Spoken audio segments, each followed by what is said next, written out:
Donc, je vous dévoile les outils pour accéder au leadership ou tout simplement, enfin on peut dire aussi aujourd'hui empowerment, à la confiance en soi, la connaissance de soi.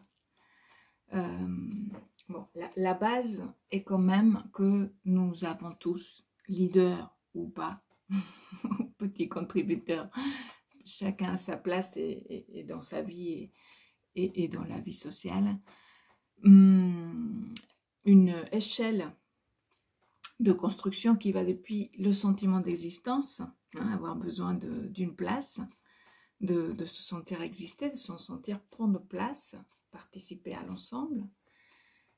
Cela dépend du regard qu'a pu poser sur nous, bien évidemment la mère, mais ça se répète à chaque rencontre.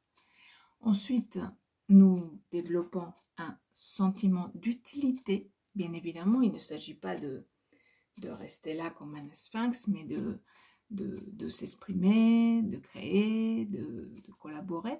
Donc c'est à ce sentiment d'utilité, d'apporter quelque chose de différent. Et en troisième niveau, un sentiment d'appartenance, de coopérer.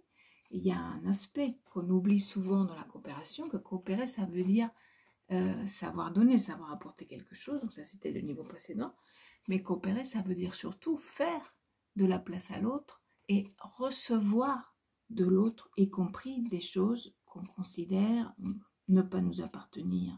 C'est ça le sentiment d'appartenance, c'est qu'au final, notre environnement nous renvoie vraiment à toutes nos facettes. Donc voilà, donc nos outils, c'est ça qui vont mettre en évidence, et surtout par rapport à la thématique du leadership écosystémique ou circulaire. C'est comment nous sommes ancrés dans notre environnement, nous le reconnaissons et il peut nous reconnaître.